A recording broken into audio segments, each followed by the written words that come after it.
आज का टॉपिक है ऑस्ट्रेलिया स्टडी वीजा। पूरी डिटेल में वीडियो बनाएंगे, आपको एक एक चीज बताएंगे जब आपने अपने बच्चे की एप्लीकेशन स्टार्ट करनी है। जिसने 6 मंथ के बाद स्टार्ट करनी है, 1 साल के बाद भी स्टार्ट करनी है अपने बच्चे की। मान लो आपका बच्चा अभी +1 में है, 10th में आपका बच्चा, आप फ्यूचर में +2 के बाद उसको ग्रेजुएशन के बाद भेजना चाहते हैं, या आपका बच्चा ग्रेजुएशन कर चुका है तब उसके बाद एप्लीकेशन करना चाहते हैं, या अभी ग्रेजुएशन के सेकंड ईयर या फाइनल ईयर में, तब भी आप ये वीडियो देख सकते हो। ताकि फ्यूचर में अपने को किन किन चीजों की तैयारी करनी है वो आज ही हमें ध्यान रखना पड़ेगा। अगर ये वीडियो को आप ढंग से देख लोगे तो फ्यूचर में आपको परेशानी नहीं आएगी। और जो पेपर हम कंसल्टेंट के बजा के बैठेंगे और हम ये कह रहे हैं हमारी एप्लीकेशन बच्चे की स्टार्ट कर दो, आज मेरा आइलेट्स का पेपर भी तैयार है, पीटी का या पेपर दे दिया मैंने, और मेरे पास फंड भी रेडी है और मैं जा रहा हूं अपने बच्चे का वीजा लगाने। पर हो सकता है अगर आपने ये साल या 6 महीने पहले भी एप्लीकेशन वीडियो देखी होगी तो आपको उस टाइम के लिए आप इतने पेपर प्रिपेयर करके ले जाओगे एजेंट के पास, कंसल्टेंट के पास अपने, आपको फाइल करने में बहुत ज्यादा आसान रहेगा। यानी कि आपके खुद के पेपर सारे के सारे रेडी होंगे। तो अब स्टार्ट करते हैं कि ऑस्ट्रेलिया में हमें किन किन पेपरों की रिक्वायरमेंट रहती है। किसी कंसल्टेंट के पास सबसे पहले देखी जाती है उसकी एलिजिबिलिटी। एलिजिबिलिटी का सबसे पहला पार्ट होता है बच्चे का कोई गैप है तो उसकी जस्टिफिकेशन क्या है। अगर बच्चे ने +2 की हुई है, मान लो लेटेस्ट पास आउट है, और उसने फर्स्ट ईयर के अंदर एडमिशन नहीं ली, तब उसने किन किन चीजों का ध्यान रखना इसका भी हम बताएंगे।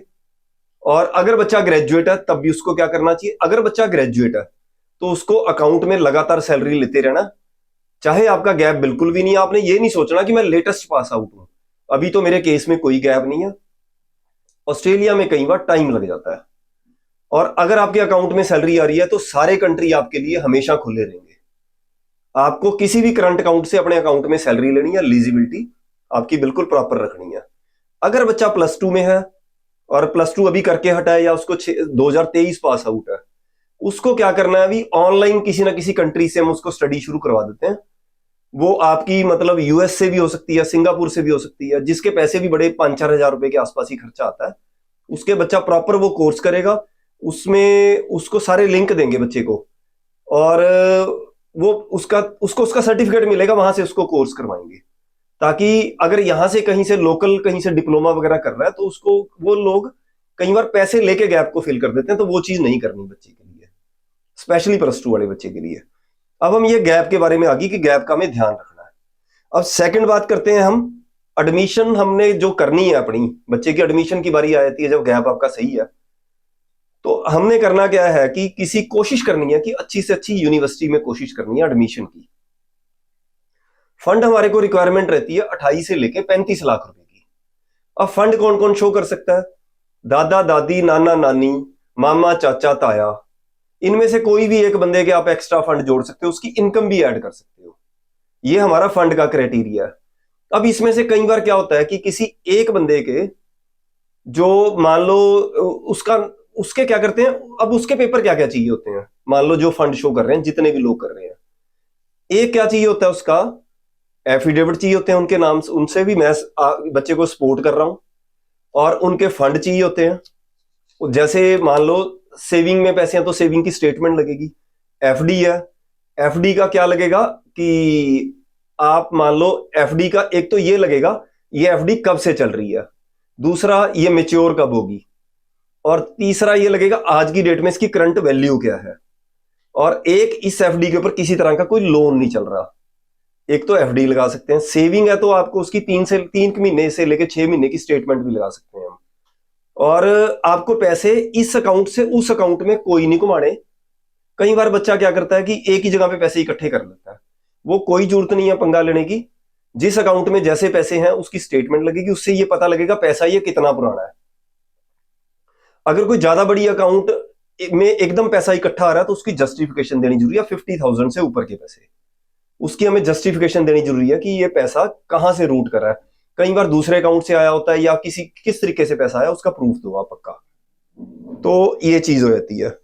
एक इसके अलावा क्या चीज होती है, कई बार नाम में हेर फेर होता है। अभी जैसे एक ही नाम है, आधार कार्ड पे नाम अलग है या पैन कार्ड पे अलग है, तो ऐसे करके कईयों की बड़ी दिक्कत होती है। या मतलब बच्चे की मान लो पेरेंट्स हैं, पेरेंट्स का क्या होता है कि बच्चे के पासपोर्ट के ऊपर नाम अलग आ रहा है, थोड़ा बहुत उसमें चेंज है, और जो उसके मदर के पेपरों में कुछ और नाम है, या फादर के पेपर में कोई ऐसे नाम में प्रॉब्लम है, सेम नेम का एफिडेविट लग जाता है। कई बार क्या करते हैं पेरेंट्स जो है वो बच्चे का टाइम वेस्ट कर देते हैं कि उसमें उसको चेंज करवाने के पीछे पड़ जाएंगे कि मैं इसको जी अपनी आईडी चेंज करवा लूं, ये कर लूं, वो कर लूं। इस तरह का कोई पंगा लेने की जरूरत नहीं है, बच्चे का टाइम वेस्ट होता है। या जब आपने एप्लीकेशन स्टार्ट करनी है, आप साल 1.5 साल पहले कोई पेपर अपना ठीक करवा रहे हो तो करवा लो आप। पर अगर बिल्कुल आपका तैयार है कि इस एप्लीकेशन एम्बेसी में जाने के लिए या आप ऑफर लेटर डालने के लिए, सेम नेम का एफिडेविट लगे जाता है। और जो जो फंड दे रहे हैं उनका भी एफिडेविट लगता है, साथ में उनके आधार कार्ड पैन कार्ड चाहिए होते हैं जितने के फंड लग रहे हैं। एक रिलेशन प्रूफ लगता है, यानी कि अगर मामा जी फंड शो कर रहे हैं तो वो मामा जी कैसे हैं, या नाना जी शो कर रहे हैं तो वो नाना जी कैसे हैं आपके, उसकी पूरी उसकी डिटेल लगती है कि ये मेरे नाना जी इस तरीके से लगते हैं, प्रूफ देते हैं उस चीज के। वो बड़े कंपलसरी होते हैं। मम्मी के यानी कि 10th के सर्टिफिकेट पे हो सकता है उनके मदर फादर का नाम, मम्मी का पासपोर्ट बना है उस पर लिखा हो सकता है उनके फादर का नाम, तो इस तरह पता लगता है कि ये नाना जी हैं मतलब मेरे, तो वो रिलेशन प्रूफ देने पड़ते हैं। तो अब सेकंड बात, अगली सबसे मेन चीज बात करते हैं आईटीआर के बारे में। अगर आईटीआर लगा रहे हो उसकी कंप्यूटेशन लगेगी, और जो आईटीआर में आप अपनी इनकम दिखा रहे हो तो उसकी जस्टिफिकेशन देनी जरूरी है। और अगर एमएसएमई सर्टिफिकेट लगाना जरूरी है, अगर किसी का बिजनेस दिखाया हुआ है तो आपको क्या करना है, एमएसएमई सर्टिफिकेट बिल्कुल लेटेस्ट बनवा रहे हैं तो उसमें परेशानी रहती है। आप लगा भी सकते हो, हालांकि अगर आपका मतलब आपके अकाउंट में ट्रांजैक्शन दिख रही है अपने बिजनेस की तो लेटेस्ट भी बनवा सकते हो एमएसएमई, पर अगर पुराना होता है तो वो ज्यादा बेटर है। आप आज ही एमएसएमई लगा रहे मान रहे हो तो उसको वो मानते नहीं है। जिस की आईटीआर आप लगा रहे हो, कोई बिजनेस दिखा रहे हो, तो फिर उसके अकाउंट में उस तरह की ट्रांजेक्शन दिखनी चाहिए। मान लो आपने रेंट दिखा दिया तो वो रेंट की जो है इनकम आपके रेंट एग्रीमेंट होना चाहिए, बहुत ज्यादा कंपलसरी है, और हर महीने आपके अकाउंट में वो रेंट दिखता होना चाहिए कि आ रहा है, तो ये बड़ा ज्यादा कंपलसरी है। इसके अलावा आप मान लो कोई दिखा रहे हो दूध की, मेरे को जी आईटीआर में डाला हुआ है भी दूध की इनकम है, तो फिर आपके अकाउंट में गूगल पे से या आप वेरका को दूध सेल कर रहे हो या कहीं वीटा को सेल कर रहे हो, उसकी जो ट्रांजेक्शन्स अकाउंट में आनी चाहिए सीधे, जिसकी आईटीआर में शो किया हुआ है। तो वो चीज क्या करेगी कि उस चीज को जस्टिफाई करेगी कि बच्चा ये जो है इनके पेपर सही है। एग्रीकल्चर इनकम आ रही है तो उसके जे फॉर्म जितने के कटे आपके, उसके अगेंस्ट आपके सीधी अकाउंट में पेमेंट आनी चाहिए, वो बिल्कुल मैच करके, वो मतलब उसमें कम या ज्यादा पैसे ना हो तो ज्यादा बेटर है। मान लो आज जे फॉर्म कटे हैं तो उसके बाद जब भी पेमेंट आ रही है तो वो मैच होके आए, तो वो हम जस्टिफाई कर देते हैं कि ये एग्रीकल्चर की इनकम है। अगर आप एग्रीकल्चर की इनकम दिखा रहे हो, तहसीलदार का सर्टिफिकेट भी लगेगा। अगर फादर के किसी टाइप के फंड है, मान लो जीपीएफ है या कोई पीपीएफ होता है, किसी का कुछ और है फंड, वो सीधा नहीं चलता, उसको क्या करना होता है कि वहां से पैसा आपको विड्रॉ करके अपने अकाउंट में लेके आना होता है।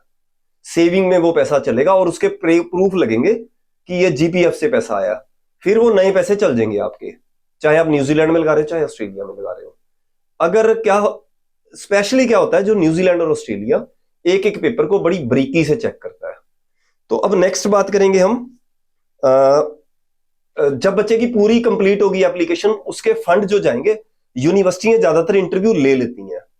प्रोग्राम ऐसा लेना है जिसकी कोई वैल्यू है वहां पे, कोई ऐसे प्रोग्राम नहीं लेने। और मेरा ये मानना भी है कि आपको बहुत ज्यादा चॉइस नहीं करनी चाहिए और रीजनल एरिया में जाने की बच्चों को कोशिश करनी चाहिए। बच्चे का फर्स्ट और लास्ट चॉइस होनी चाहिए कि मेरे को पीआर की तरफ जाना है। कंसल्टेंट को ये ज्यादा नॉलेज होती है कि आपकी जो है जीटी जीटी कहते हैं जो, यानी कि जो आपने फंड भेजे हैं, आपने आईटीआर भेजी हैं, वो कौन सी यूनिवर्सिटी से जल्दी क्लियर हो सकती हैं।